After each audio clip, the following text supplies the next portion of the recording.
Welcome, everyone, to another thrilling episode of LPA Presents. I'm your host, Matthew D. Rhodes, and today we have a special guest. He's an actor, playwright, and novelist who can offer us profound insights into his world and perhaps share some valuable advice for those aspiring to follow a similar path. Please join me in welcoming Stephen Jared. Stephen, how are you today? I'm good. Thanks for having me. How are you? I'm good. Today I prepared a set of questions that I believe will spark some fascinating dialogue. Are you ready to begin? Sure. What initially inspired your career? Well, I guess I was 9 when Star Wars came out, and obviously that became a big phenomenon at the time, and so I was a part of that. I think it's hard for people who weren't young at that time to really grasp what a shakeup that was in terms of popular culture. Um, and I was, swept up in it just like so many people my age. And it really kind of it opened my mind up to just what movies can be, what their potential is. And I became, over time, of course, a little bit obsessed with movies. Mhm.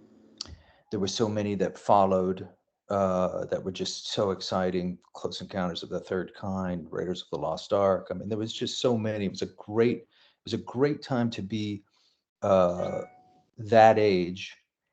And Hollywood, I don't think, has ever had such a great period of films that specifically target that age. Mhm. So I was just a sucker for it, and just became obsessed with movies. And over the next 6 or 7 years, the idea started to really form and took on a bit of a commitment of eventually I'd like to get into this professionally. I started to understand that movies aren't just, whipped up by magic and thrown Mhm. into the, multiplexes. Human beings make these. Of course, you also have to factor in just some further context.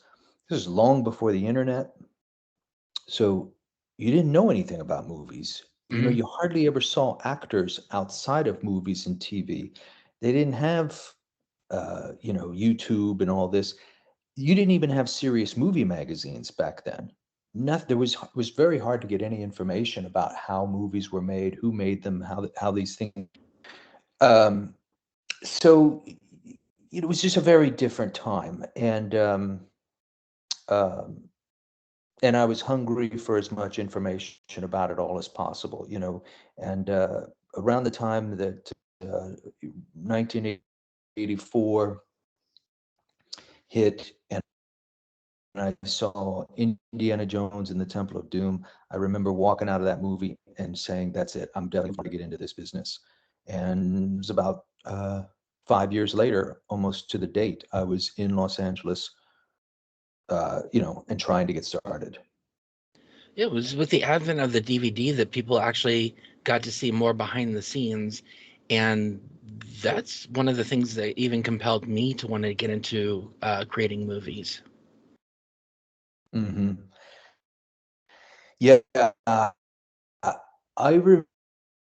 remember back to Star Wars, but when The Empire Strikes Back came out in 1980, my mom and dad took me and my brother opening night, and there was a souvenir program.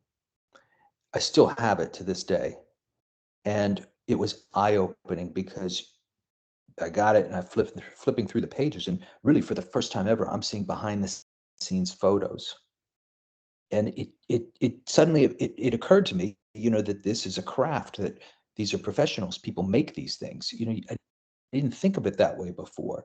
Hmm. And those, kind of programs, they actually had a few of them that came out when a big film was released. There was one for Raiders of the Lost Ark. I still have it to this day. Return of the Jedi, still have it to this day. These magazines became so important to me because, again, you didn't have the internet, you didn't have YouTube, you didn't have anything. There were no there wasn't Entertainment Tonight or Access Hollywood. You just didn't see that kind of thing. So it was very inspiring to me to look at those behind the scenes photos and see them on a set, cameras angled, at actors, lights, sound technicians, prop people, makeup artists, all of that, and see that world and say, that's the world that I would like to be involved with someday. But of course, it was harder to get into filmmaking back then when you had to move out to Hollywood compared to today where you can do it from almost anywhere. That's true. That's true. And Hollywood is branched out. It's not just people having access to equipment and knowledge. At the time, you had to pretty much go to LA. You could maybe go to New York, but for the most part, back then, the cities were thought of as New York is television film, New York, I'm sorry, LA was television film, New York is theater. And there really weren't other places where these things were really developed. Occasionally you might see a movie shot in Chicago, you might see a movie shot in San Francisco, but those weren't popular locations at the time. Hmm. And you might see a James Bond set throughout Europe or something like that, but for the most part, uh, movies were shot in LA. TV shows were shot in LA, and you had to go there. And that's the way it was in '89 when I moved there. Can you share a challenging project or role and how you overcame obstacles? I can't think of any specific project where I had some real challenge that I had to overcome. It was all a challenge. Hmm. When I moved there, I was 21 years old. I had done some things. I'd made a couple of little short films. I had done community theater as an actor. I'd done a little bit of stand-up comedy, and I thought that I'd moved there with a little bit of a foundation to springboard from. When I Hmm. arrived, I realized I had no talent whatsoever. I didn't really know anything about acting. I didn't know. I wanted to be a writer and I wanted to be an actor. I really didn't know anything about writing. I mean, I just was completely jumping into it, lost. And I got into an acting class that was very helpful. I committed myself to that, and I stayed in for 2 years before I started to get a little bit comfortable with what I was doing. It was such a new and different thing, and I was coming from such a sheltered uh, world where I didn't know anybody who did anything like this. Hmm. There was a tremendous amount of insecurity in what I was doing, um, and so it took a long time to overcome some of those insecurities, and then start to get comfortable enough to take script material and try to make it real as an actor. I Right. stayed in the class for 5 years, but it took a good 2 years before I even had any sense at all of what to do with lines. Hmm. And with writing, I just kept writing. I was fortunate to have some friends who were honest, and whenever I'd write a screenplay, because I was writing constantly, everybody would tell me this is terrible. But thank God, because it just made me keep doing it. I didn't go to school for this stuff. I didn't have an education in Hmm. writing. I wasn't an English lit major or anything like that. I had no mentors. I just dove in and learned by repetition, doing it over and over and over, and it took a long time. I mean, even for me writing, I've been writing since 1997, but when it comes to screenwriting, I've only been doing it for the last 1 or 2 years, and I've Hmm. been seeking assistance outside to make sure I'm doing it right. It's a very different discipline. Yeah, Hmm. yeah. How do you approach your creative process across different mediums? Well, I don't think I don't think acting has helped me be a better writer. Obviously, there are great writers way better than I am who never acted in their lives. But I do think that writing made me a little bit of a better actor. Hmm. And the main reason is auditioning. Uh, when you audition for a movie or TV show and you know you're not the big star, you're not the lead or whatever, you're not going to get the whole script. You're going to get the couple of pages, 2 or 3 pages. So you don't really know much about the context. So you have to read this and try to figure out what the writer's intent is and try to figure out the tone. Are they looking for subtle comedy? Is this broad comedy? Is it drama? Is it sometimes it's kind of hard to tell. Hmm. Um, but it's easier to be able to decipher what it is they're looking for. I think for me at least it was being a writer myself because I would think very carefully about why the writer wrote this specific line this way. Um, so so that gives you a little bit of a sense of how that might have helped. I also will say I think that um, whether you're a songwriter or a painter or a writer or an actor, in terms of um, the different disciplines and how they can interconnect and a painting that is, are you there? I'm here now. Yeah. A painting is better if it's simple rather than if it's simple but speaks to complexity. Hmm. Um, and I would say the same with a song. I mean, if you just rattled off top, favorite songs, they're probably not wildly complex pieces of music. They're simple and catchy. A lot of people in who work with screenwriting, they get upset with the log line. You got to have a log line, which is just basically a simple sentence, 2 sentences, maybe three maximum, that summarizes the whole story. And a writer feels like, but there's so much going on. It's such a complex story. There's so much. I can't, whittle it down to that. And they get frustrated by the idea. But a really great story has a certain amount of some simplicity to it. Um, and I think that's the case with acting as well. When you're taking on a role, you want to try to think simply, what is this character communicating? So that's something that I think about because I do a little bit of painting myself. So every once in a while it'll hit me that, here's an idea that I can take from acting, I can take from writing, I can take from painting, and narrowly define a little bit what's going to make it better. There are, of course, always exceptions, but I think that's something to keep in mind, and it's something that took a long time for me to, kind of figure out. Right. What do you believe is the essence of impactful storytelling in your work? I think this is another thing that really everything just took so many years for me to really figure some of this stuff out. But and this is another one where it can cross disciplines. Hmm. You got to figure. I think you've got to figure out how to get your heart into whatever story you're telling. And that's going to be something that's unique to you. We're all different. We all have different temperaments. And the more you can feel, really, it's an emotional business. All of art is emotional. As much as you can find a way to get your heart into the work, whether it's as an actor, a songwriter, a screenwriter, a painter, whatever.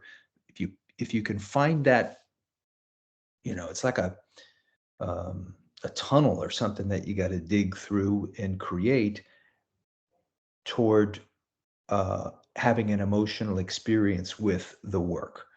Right. It became for me easier over time. And I have done some writing where my heart wasn't into it, and I Hmm. learned from that to stop Right. and not do that anymore. So everything I approach now, if I think up a story, I think, well, I've got to come up with an angle where I'm going to have some kind of really serious emotional attachment to this story. If I can't find that, I'm not going to write it. Right. Um, so that's a big thing. The other thing is over time I learned more and more about structure, and Mhm. that was learning by doing. And I think especially if we're talking about traditional storytelling, which is what I do, Mhm. there's experimental type of stuff, or like a David Lynch movie or something where structure obviously isn't quite so important. But for me, the type of writing that I enjoy the most tends to be pretty tightly structured. Mhm. And I remember, I mean, years ago when I would hear writers talk about structure, I didn't even really quite understand what the hell they were talking about. Yeah. It just took a long time for me to figure out how to create a structure that was effective. And so that's been important for me as well. Yeah. I guess I don't follow any particular structure with my work. It's like, sure, I have an advantage when it comes to needing an emotion for a scene, Hmm. but I don't believe in being formulaic about it. I get Right, into arguments with someone who went to college and said, "Oh, you need to write it this way." And it's like he's trying to write for professors and not for the common reader. right. So Yeah, I'm thinking I'm writing for the common reader. I'm writing things that I myself would love to read. sure. Yeah, well, that's what you need to do. I mean, that's you're trying to express something that is a match for your temperament, Yeah, for your heart, and that's I don't see any other reason to do it if you're not going to do that. right, Um, so, but there are, you can structure things a whole bunch of different ways. It's just that I think it has to be structured. Now, you know, you can do away with it, and some people have been very successful right, working without a structure.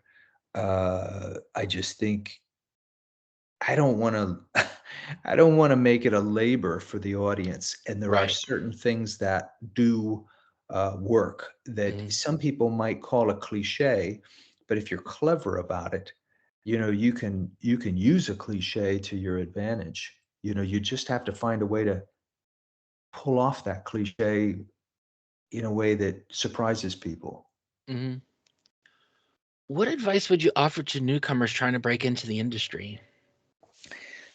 It's tough. I'm never a big one on giving advice because it's so hard to do. And the reason for that is because anybody who works in a creative field can give you the path they took and Hmm. be very specific about it.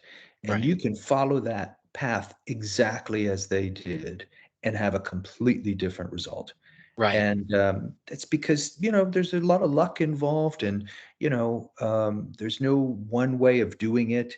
Um, um, so I don't think I think that you just jump in and start getting involved and meeting people and working as hard as you can on developing the work. And I will also say, after many years of being involved in this stuff,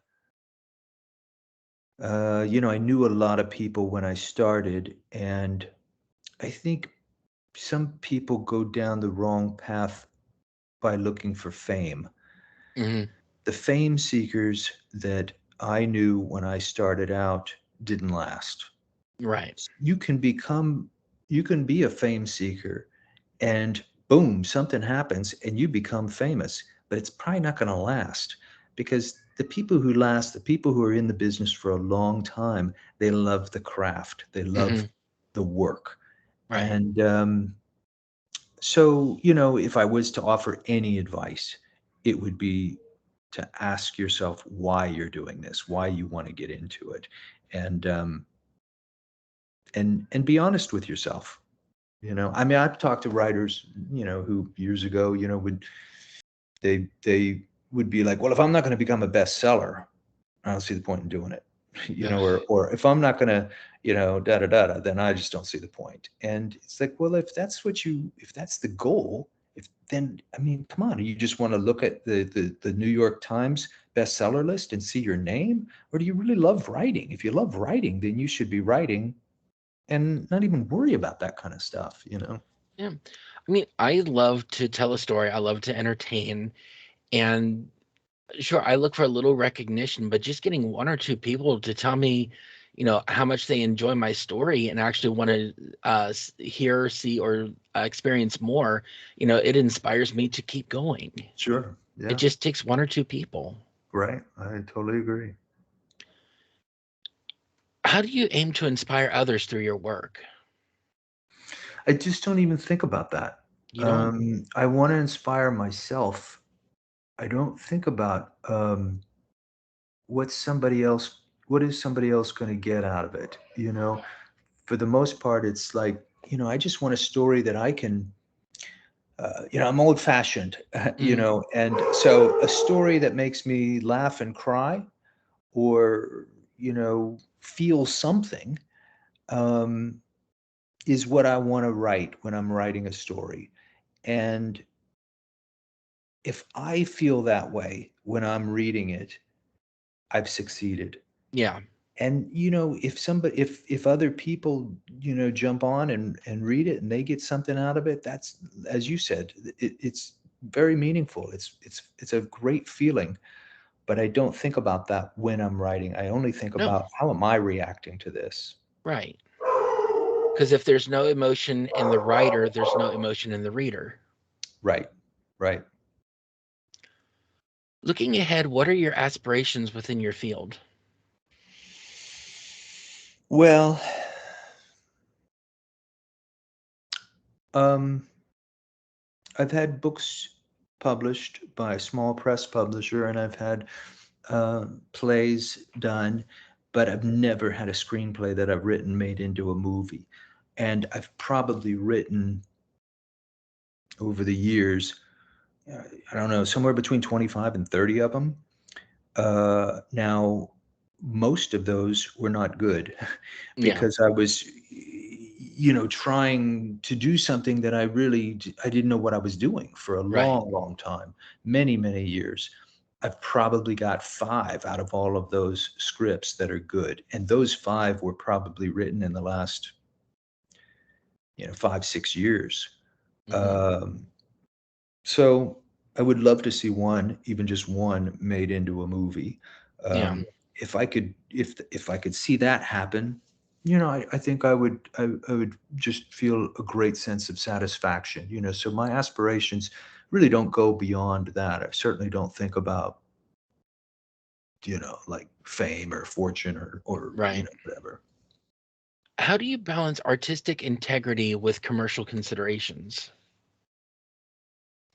Well, I think it's so hard to get a company interested in your work, Hmm. um, that you know people like a Martin Scorsese can have artistic integrity. Right, They should have it, uh, and he does, of course. And there are a handful of people like that out there, Quentin Tarantino or somebody like that. Most people don't have that luxury. 99.9% of the people who work in Hollywood, they don't have that luxury. You just are you're just desperately trying to get something made. right, And um, and the any movie or TV show is, you're talking about probably millions of dollars, if not tens of millions, and it can go higher than that to make the thing. So, you know, when you're thinking about it, you're sitting in your room and you're writing a screenplay, and you're hoping somebody's going to come and make it, and they're going to spend millions and millions of dollars on this. And these are companies oftentimes that have shareholders. There's a lot on the line.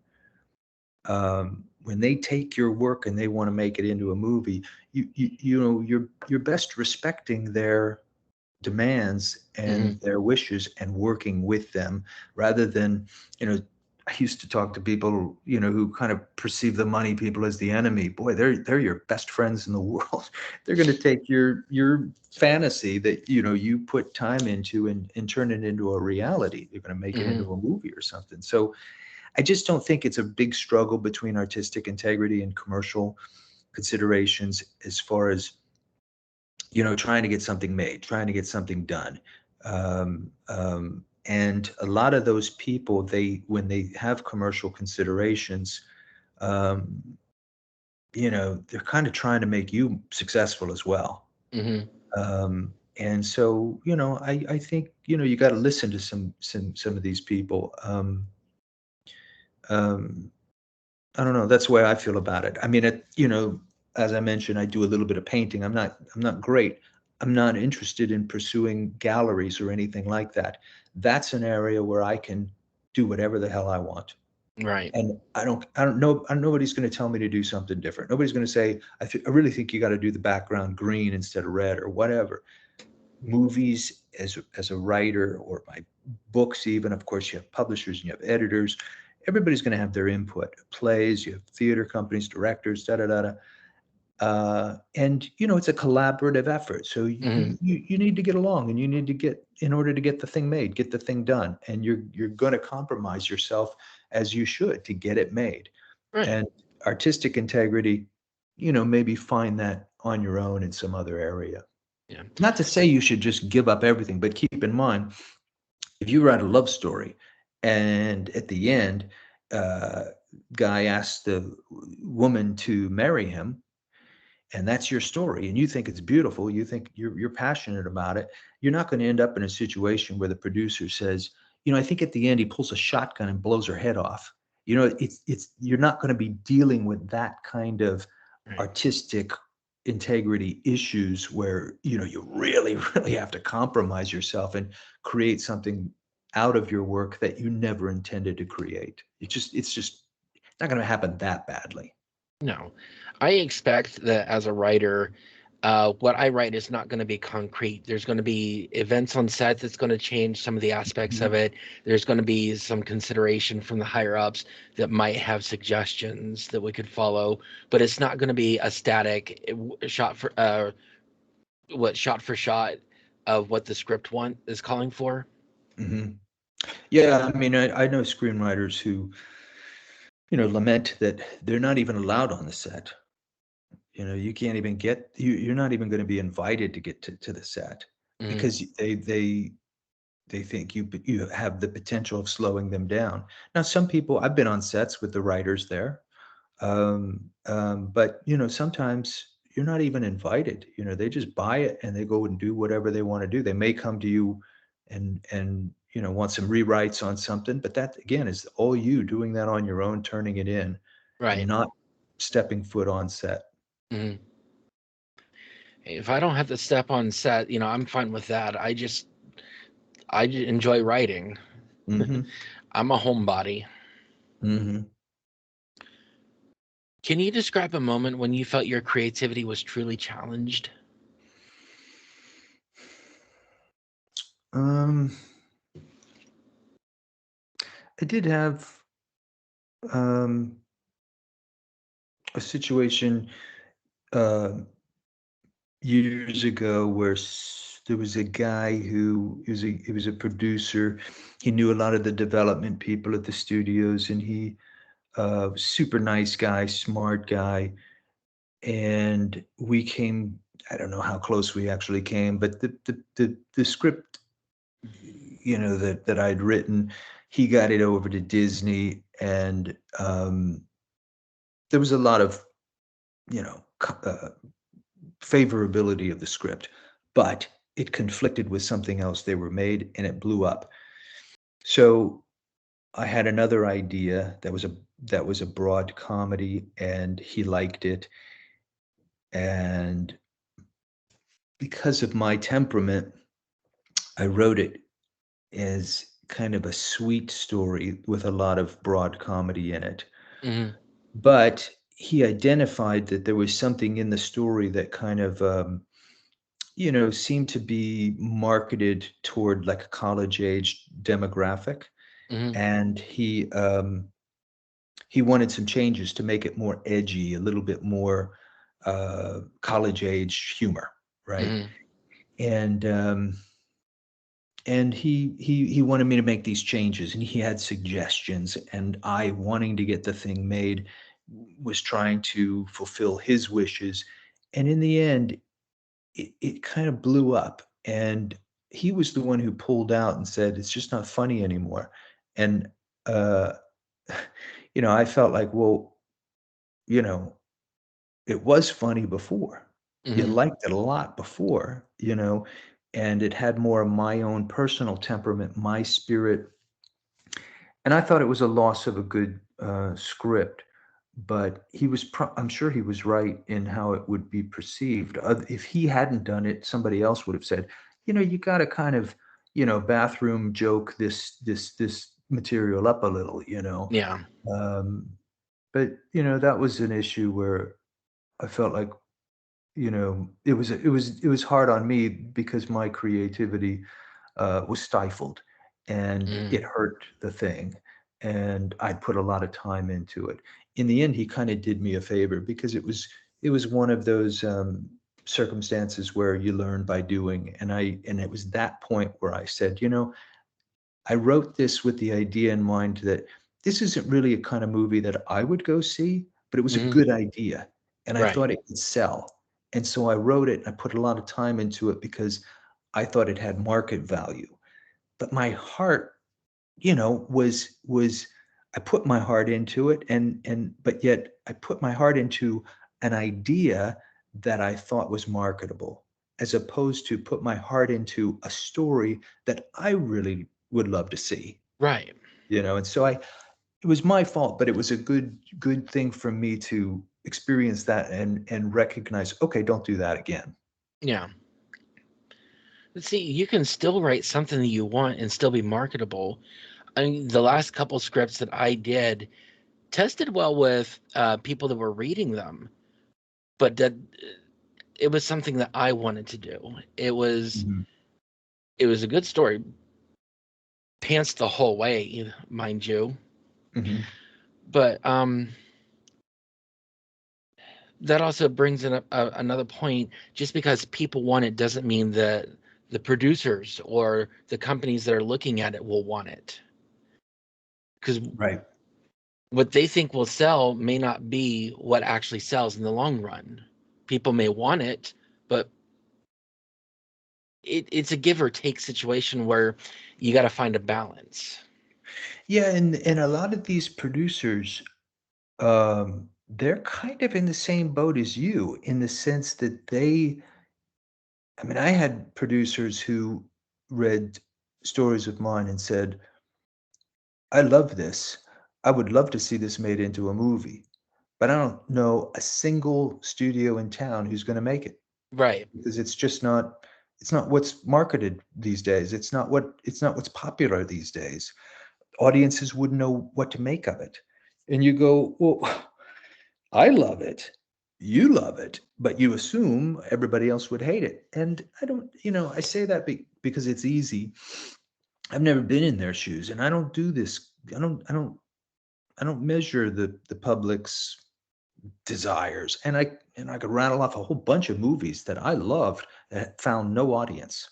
So right. what do I know? I mean, it's even getting harder to actually get movies put into theaters with people not wanting to go to theaters because, you know, some people may be pushing agendas or ideologies that people don't want, and movies aren't just not as exciting as they used to be. Some of the classics are that for a reason. It's true. And um I don't know. I don't want to sound like a conspiracy theorist, but Hmm. it kind of there is a certain common logic to it. The two of the biggest outfits making movies these days are Amazon and Apple, and they make money elsewhere off of other products, Hmm. delivering packages or making computers and phones and whatever. So they have a lot of money, and they have no incentive to get their films in theaters. And Right. then these kind of companies are kind of, to some degree, taking over from the big names we're so used to. Your Paramounts and Warners, and these companies are struggling financially, whereas Amazon and Apple are doing great. And Amazon and Apple have no incentive to get into movie theaters. They want you to get their streaming service and watch movies at home. Right. So there's a lot of forces out there that are trying to keep people away from the movie theater. Um, and so it's changed a lot, and it'll Mhm. continue to change. I mean, I know a lot of companies see this idea of streaming services to be bad, but if my work were to come out, would love to see it on a streaming service. I don't Sure. care about the money. I want people to see it. Sure, yeah, and there've been some creative advantages to the streaming services in terms of, limited edition series. You got a series that's only 5 or 6 episodes, and that's it. And Hmm. so you see some books. You know, forever people would complain there was a great novel written, and then Hollywood would pick it up and make it into a movie, and people who loved the book were disappointed in the movie. But a lot of that was because they had to whittle it down to only 2 hours. But Right. today you can do a 6 hour film as a that based on a book, and put it out as a limited series on Netflix or whatever, or Right. HBO. And these things have been great. So there's a big advantage to it, but there's, of course, there is something lost with the movie going experience, the cinema experience, um, not being as popular as it used to be. How do you stay motivated and passionate about your craft? It's pretty easy, I think. And the reason for that is, over time, um, as a teenager, as a kid, and then, even for a long time as a young adult, I would go to movies or watch a great TV show, and I would fully escape into what I'm watching. Hmm. And it was thrilling. You get older and you start to feel like, oh, this is familiar. I've seen this kind of thing before. I kind of know how this is going to play out. I like the ones from years ago more. Um, you you write, and you start to pick apart scripts a little Hmm. bit. Yeah. What you're watching, you start to go, wait a minute, how is that logical? Why did they do this? And and you start becoming overly critical.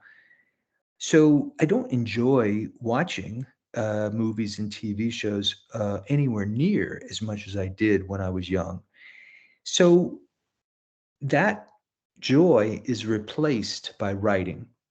Hmm. When I'm writing a play or a screenplay or a novel or whatever, I lose myself in the fantasy of that story and those characters, and I enjoy being in it. I enjoy being with the characters, the setting, whatever it is.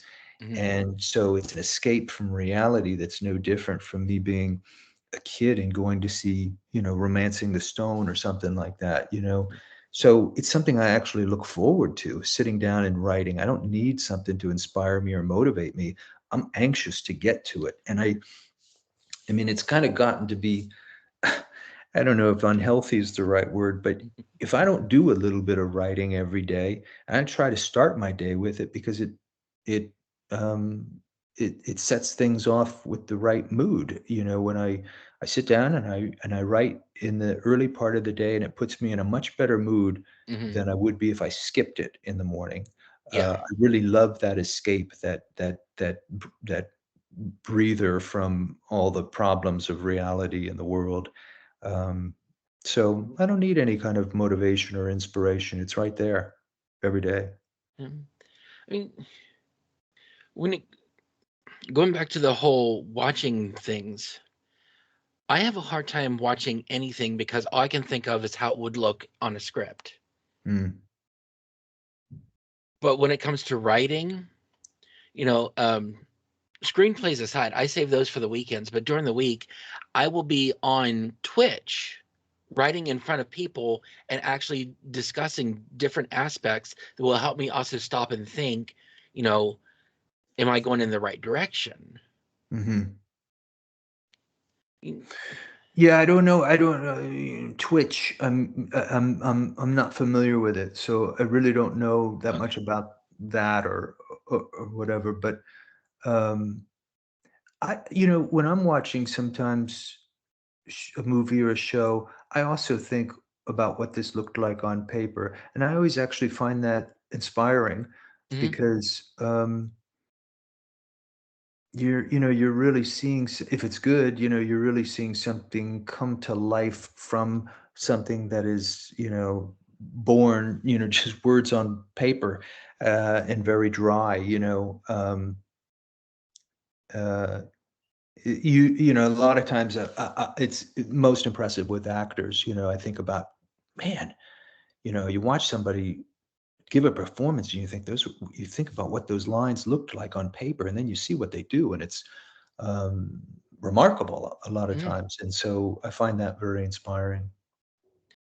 Can you share any strategies for overcoming self doubt or creative blocks?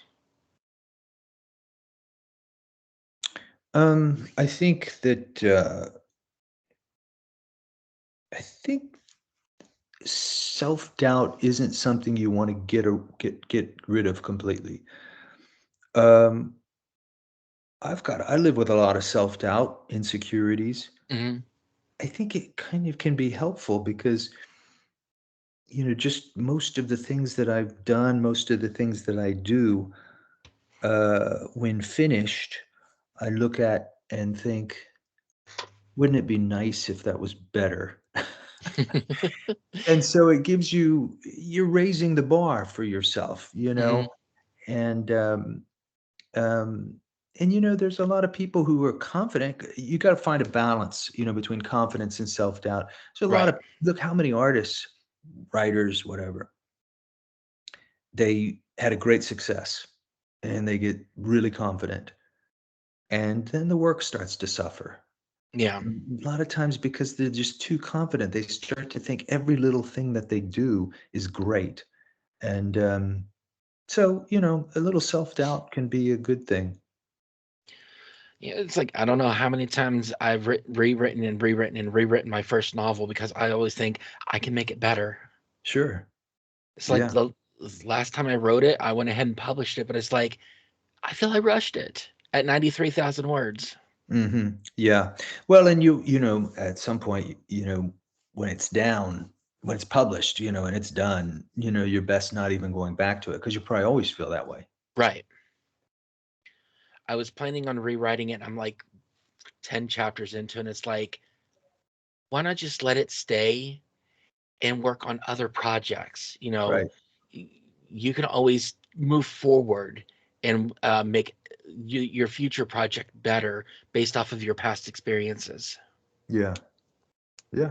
Totally agree. But even I come across major self doubt. But the problem I run into with self doubt is it's amplified by a mental disorder. hmm But that also allows me to take those emotions and throw it into my work. hmm Because with this particular mental disorder, if I need a certain emotion, I just wait 5 minutes. hmm Hmm. What do you think sets your work apart from others in your industry?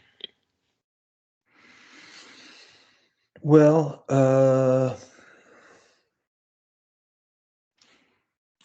you know, again, going back to where all of this started, in the early 80s, which was, kind of my coming of age era, uh, they used to call, a lot of summer films, the feel good movie of the summer. Hmm. And and there was no embarrassment. Today, Hollywood would be embarrassed by putting something out, and it being described that way. And a lot of audiences probably, if the film was advertised that way, they would avoid it. Yeah. Things have changed a lot, and but that's the era that I grew up in, and that's it's just kind of in my bones. We never leave our coming of age era. We're at that time in life. You're so sensitive to what you're experiencing for the first time, And so it's hard, the music that you like, the movies that you fall in love with, and all of that. It never leaves you, and it's probably some of the culture that you're always going to be most emotionally attached to. Hmm. So I know those kind of stories, and those, again, over time, it took a long time for me to find my voice and maybe what I'm best at as a writer, and it tends to be that stuff. And that's all out of fashion with modern Hollywood. Yeah. So as far as what I can do that would be different from other writers, it would be something like that.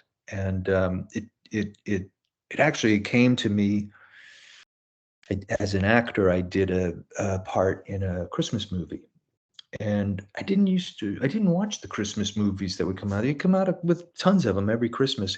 Right. And when I read the script, they gave me the full script, and I read it, and I really enjoyed it. And I thought, it's romantic, it's sentimental, it's, got a clear structure. Um, it's fun. It's a feel good movie. Hmm. And I thought, why am I not writing these? I mean, this is kind of where this is, it's like the films I grew up with, romantic comedy, romantic, it's sentimental, and blah, blah, blah.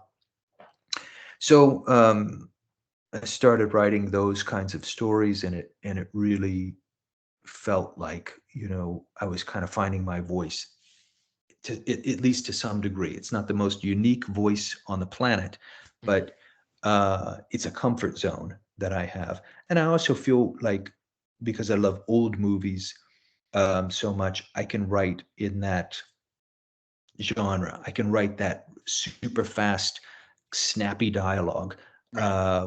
where characters talk, and they're far more clever than people are in real life when they Right. talk. And so, these are the skills that I've developed over time, and they tend to be where I zero in when I'm trying to come up with a new story or something like that. How do you handle criticism or negative feedback constructively? Um, well, I'll give you an example. I actually wrote a Christmas movie after having had this experience, and it was, um, I thought it was really good. And I got it to a friend that I knew who had a friend who had a lot of Christmas movies made that he wrote Hmm. by Hallmark. And this guy read it, and he really liked it, and he thought he would want to pass it on to connections that he had, and see what could be done. But he had some changes Oh. that he wanted me to make, and we would talk on the phone, and he would say, I think you got to do this, and I think you got to do that. And each time my initial reaction was resistance. Right. I thought, oh, it's so good right now. I don't know, where are you coming from? Why do we got to make these changes? But I would get off the phone, and I would think about, okay, in order to move this thing forward, I gotta give him what he wants. And I would try to come up with something. Eventually, I would come around to finding something that worked. I'd incorporate it into the script, and I would always be amazed that the script then read better every single time. And we went through this process over and over and over again. He kept having new notes, and he was great about the way he would present the notes. He never dictated anything. He never Right. said, You've got to have X, Y, and Z." Right. Instead, he would say, there's a problem at this part where I'm not, fully feeling, what's going on. So figure it out. And I'd go, what? What are you, an unfeeling person? How can you not, get it? And then I would try to figure out, how can I address his issue. And sure enough, every single time the script ended up better as a result. So not only is that a note about taking criticism and doing something constructive with it, Hmm. but it's also a good note on how to deliver criticism. Right. It doesn't help to tell somebody, hey, your character is a championship, bowler. I think if we're going to pull this thing off, he's got to be a championship marksman. He's got to be a gun guy, because then you're dictating something to the writer that was never intended, Right. and that can you can work with that, but it's much better to say, is there something we can do other than being a championship bowler? Can you come up with anything else? Because I think there's another idea that might be better. And then just leave it in the writer's hands. And that's what this guy did. And it was very helpful. Of course, getting criticism from people within the industry is a lot easier to contend with than some random person who doesn't know what they're talking about. Absolutely true. Not only because you might find it more valid, but um, everybody's going to be critical, and and even when the thing's done, and made, people are going to be still critical. I mean, people are critical. Hmm. That's something you got to live with. But at least if it's somebody who's a contemporary in your field, um, you feel like it is coming with some kind of expertise or some kind of insider knowledge, that can be helpful. I mean, everybody's opinion is valid and worthwhile, Right. but sometimes, uh, there's some people who you just might take their thoughts a little bit more seriously than others. Right. I've had one person just, it sounded like they didn't read my work whatsoever and just came up with this idea of, oh, this is just this retold. And it's like anyone else who's read the book is looking at this commenter like, you never read the book, did you? Yeah. So, yeah, I would rather get um, a professional's opinion on things than people who really don't know. Because then I know probably what I need to do to make it better compared to people who are either yes men or no men and just don't care. Yeah. Yeah, I agree. I will share, one of my um, novels it's called 10 a Week Steel, set in the 1920s Hollywood, and it's guns and tough guy type stuff, Hmm. kind of a noir crime thriller. Uh, and somebody who, I don't know who this person is, but they put a review on, I don't remember, Goodreads or Amazon or something like that, and they said, I don't know why this book was published. I got 18% into it. Now, how this person figured out they were 18% into it, I have no idea. No. But he said I got 18% into it, and then I stopped reading because I realized, there are classics of this genre that I've not read before. Why am I reading this?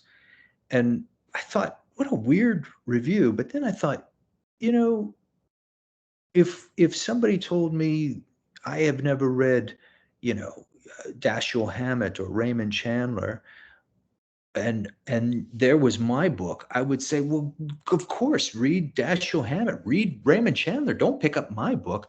And it Right. kind of was helpful because it made me think about what I was writing. And I thought, Hmm. even though I think that book is well done, and I think there's a certain you know, uh, uniqueness to it that's my own. It's not unique enough to Right. where I would say don't read, those guys, those classic authors. So Right. that was another moment for me where I really had to narrow the scope of what should I be doing as a writer? What is Right. my voice? What is my unique voice? What can I, if I'm going to do this, and it's not just, you know, messing around. It's something where I'm trying to actually, accomplish something and get people to pay attention. Uh, what am I best at? Right. What's the real reason why I'm writing this? Is it to pay homage to authors that I like, or is it because I really think I have something to offer here? Right. I mean, my work in book form has been compared to Lion King, which in reality there's no true comparison to what it is because it's very niche. But in Hollywood, they don't know what to compare it to either, other than Game of Thrones. So which is Mm, it? hmm. Yeah, and those are about as far removed from each other as you can be. Right. Can you share a particularly gratifying achievement or recognition in your career? Well, I've I've never been one to get too preoccupied with, like, as an actor. I'm not going to be an Anthony Hopkins or somebody like that, Daniel Day-Lewis. I've got I've got what I can do and what I think I'm good at, and I'm not the type of actor who's going to be, you know, doing Stanley Kowalski on Broadway. Right. So I don't, because of that, I never mind doing smaller parts. I always feel like um, I just feel so lucky to be there. Mm, And um, so I offer that context to what I'm about to say. But there was a film years ago, He's Just Not That Into You. It yes. had a big cast of stars. Some of them, like Chris Christopherson, I grew up watching. I mean, I think my brother and I watched Pat Garrett and Billy the Kid a million times when we were kids. And it had, Ben Affleck and Bradley Cooper and Scarlett Johansson, Jennifer Aniston. I mean, it was just an amazing cast. And it was a movie that Hollywood, I think, has done well. Hollywood's been really good at making those kind of movies since all the way back to the 1930s, which is romantic comedies with a little poignancy, rich people, gorgeous people, living these incredible lives, but they have relationship problems, Right. you know. And I love old Hollywood, and I grew up with these kind of feel good, sweet, romantic movies. Hmm. And so I was in He's Just Not That Into You. I had a small part, but I worked 8 days on it, and that was something that, for one, it was probably my favorite experience working on a movie. It was, I just had a great time there, and loved all those people that I worked with, and it's something where, you know of the credits that I've got, I don't know, like 60, 70 movie, TV show credits. That's the one that stands out, even Hmm. though it's a small part. I had a small part in it. It's a movie that, to me, kind of harkens back to, the movies that my coming of age era, and there's not a lot of that these days. In fact, that movie came out 2009, and I think it would have a hard time getting made today. Yeah, I haven't had a chance to watch it, but you really can't find many good romance movies anymore. Yeah. They've all become formulaic. Yeah, and they don't Or even make them that much. I mean, it's rare that they even put the effort in and try to make something like that. I mean, I think there's a lot of I think Quentin Tarantino is great, but I also think it was a big part of this cultural shift in Mhm. Hollywood, where things started to turn dark and cynical, and we got away from that kind of sentimental. That suddenly seems silly, and it feels like these last 25 years or so.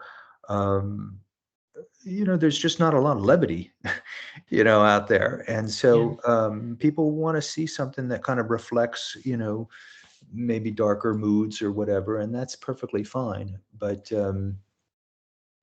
anyway, that movie is kind of a throwback, and a larger than life Hollywood film, again filled with big stars. I feel like, to some degree, we're also kind of moving out of a movie star era. Mhm. It feels kind of like the big movie stars are, maybe to some degree, kind of a thing of the past, Yeah. certainly compared to what it used to be. I mean, when I was growing up, they were just so larger than life. Yeah. And so I don't know if that's the case anymore. What legacy do you hope to leave through your work? Um, Again, it's another thing I never really think about. I don't think there will be any legacy. Um, if I were to go on to like IMDb and click on the cast list of some movie that I liked from the 1940s or whatever, and find some actor, I don't really remember this actor. Certainly their name doesn't ring a bell. And you click on them and you see that this person did a lot of work in the 30s and the 40s and the 50s, uh, and you don't remember them, but you see that they did a lot of work in Hollywood. Hmm. I would think, well, that person doesn't have a legacy so much. I mean, I don't know who they are, um, I probably saw a few of their films, but they probably had small parts or whatever. I would think that person probably lived a pretty cool life, Hmm. working at the studios and being a part of an exciting business like that. And so that's the way I kind of think about, I just want to keep working Yeah. and try to get in more projects and be a part of things and collaborate with people and meet more people in the business and just keep doing what I have been doing. I would like to see more success with the writing, Yeah. but you know um, if I keep working as an actor, that's fine too. They've been great experiences. I've had people say who are not in the business, they'll say sometimes, God, it must be so frustrating, to not get a big break and get the big parts, and I'm like, it's not frustrating at all. I mean, it's a great thing. It's to me, this is a silly analogy, but it's like somebody comes up to you with a pizza and says you want a slice. I'm not the type to say, "What do you mean you're not gonna give me the whole pizza? Hmm. You're giving me a slice of pizza. That's great. I'll take it. I'll eat it. I'll enjoy it." So if Yeah. somebody gives me a small part in a movie or TV show, I'm more than thrilled, to do it. And so as far as a legacy goes, like meaning, you know, you're gonna be remembered by this, that, or the other, I just don't think about it. I don't think it's gonna happen. So, You don't if I even you don't even see it as for anyone down your family line. I don't have kids, so, I don't know. I don't know. There's not a lot of, I think I've come to realize that there, with a lot of people outside the business, you're famous or you're not. Yeah. And if you're not, you're trying to be. And that's never really been the case for me. But I understand where that mentality comes from. You say, I'm going to move to Hollywood and I'm going to become an actor. And then you're doing small parts. People think of you as struggling. You're a struggling actor, and maybe you're making, 60, $70,000 a year as an actor. Well, if that's what you're making, you're not famous. Yeah. You're not a series regular on a TV show. But a teacher who's making 60, $70,000 a year, you're not a struggling teacher. But for some Right. reason, you are a struggling actor. And what are you struggling for? Well, they think you're struggling for fame and fortune. But most people who are actors, even famous people, would go, "Boy, if I could get rid of the fame, it would be great." Not all of them, but a lot of them. A lot of them, they don't like that aspect of it. And a lot of people like me, it's not what you're trying to do. No. You just want to work. With this podcast, I am growing a following by introducing people to aspects of the movie industry that they really don't get a chance to see, Mhm. and get to learn from, and being able to talk to anybody in that industry at all is major for me. I don't care who they are, you Mhm. know, just being able to pick at their mind, get different points of view on everything. What they can do to actually inform people of ways to get in. Just anything possible. Mhm. I want to learn it. Why not share it? Right. Yeah. It's a fascinating business. I mean, it can be really frustrating, but Hmm. it's a fascinating and fun business filled with a lot of great people. I mean, um, they take some hits for being, as you mentioned, out of touch, and a lot of them are. It's almost impossible not to be. If Right, you're successful, boy, you're living in a life of such luxury, and you're working hard, you're busy, you're flying all over the world, you're doing press junkets, and you're jumping from this set to that set, and, events and, whatever. I mean, it's hard to maintain, uh, a sense of, you know, reality, right, but and so it's understandable. And that said, you can still be a great person and a very sweet person and an intelligent person, but a little bit divorced from other people's realities, right, you know. And there's all kinds of weird things that come up, too, when you're famous, where you can't help but start to question people's motivations as to why they're being so nice to you. Everybody's being nice to you and everybody wants something from you. And so you right, become guarded and you start only hanging out with other stars because they understand and they don't have as much to gain because they're already successful. And pretty soon you're hobnobbing with only people like yourself. And it can be something that's just unavoidable, you right. know.